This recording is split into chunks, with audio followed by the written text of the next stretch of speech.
Hello students, welcome to my channel. Today we are going to start with a new poem where the mind is without fear. So let's get started. Where the mind is without fear, written by Rabindranath Tagore. Rabindranath Tagore was the author of Gitanjali, and its profoundly sensitive, fresh, beautiful verse. He became the first non European to win the Nobel Prize in Literature in 1930. He was the first non European person to get a Nobel Prize. This poem is one of his vastly read and discussed poems. This poem, Where the Mind is Without Fear, is very, very famous. It was originally composed in Bengali, and later he himself translated it into English. This poem is from his Nobel Prize winning anthology Gitanjali. Tagore lived during the time when India was ruled by the British.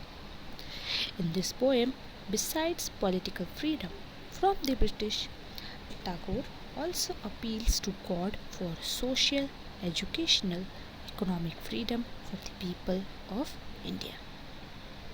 As this poem is written in the pre-independence period, the poet also wants the countrymen or the country to be socially free, educationally free, and economically free, along with political freedom. So let's get to the main poem. I'll read two lines and then explain the meaning. So the first two lines are: where the mind is without fear and the head is held high. Here the poet begins saying that the minds of his countrymen, the people in his country, should be free from any fear and their heads should be held high with dignity. Second line is where knowledge is free.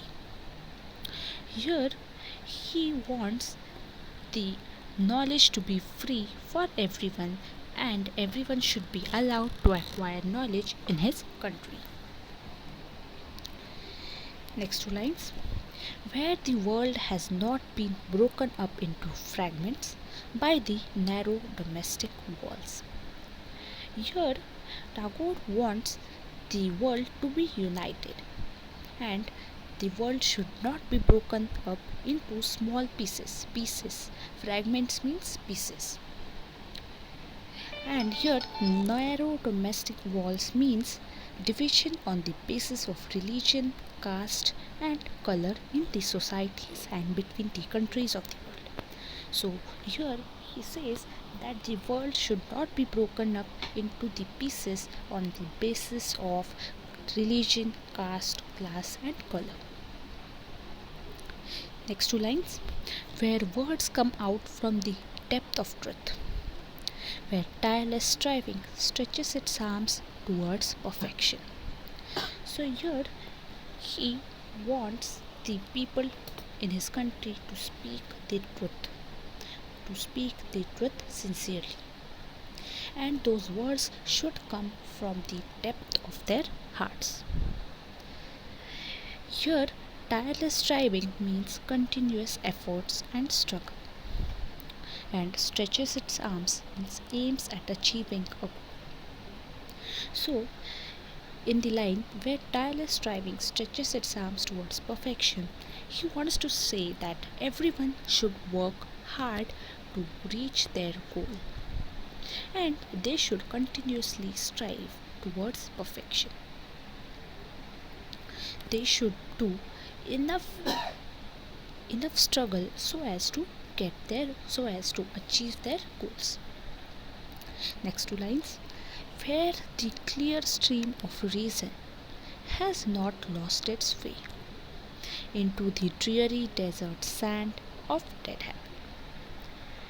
Here he compares the logical thinking or reason to a clear stream, and the old traditional rituals and customs that are harmful to a dreary desert sand of dead habit. In other words, he says that the reasoning ability of the people should not be lost or overshadowed by superstitious beliefs and prejudices. That is, his countrymen should be led by rational thinking and not by any old beliefs that are harmful. Let's move forward to the next two lines, that is the ninth, eighth, and the ninth line. Where the mind is led forward by thee into ever widening thought and action. Here, thee means you, and you means God. The Here you means God. The poet is addressing God, and here he says that the minds of his countrymen, should be led by the Almighty, so that they broaden their outlook, thoughts, and actions. He means that we should be generous in thought and should be open minded. And into the last line, that is, into that heaven of freedom, my father led my country awake. Here, the poet addresses God as my father and asks him to awaken his country into a heaven of freedom, where there is total freedom of good thoughts, good words, and good actions. Here, heaven of freedom means condition of total freedom of good thoughts, good words, and good deeds, while respecting those of others. So, this is all about the poem Where the Mind is Without Fear, where Rabindranath Tagore, the poet, wants to express or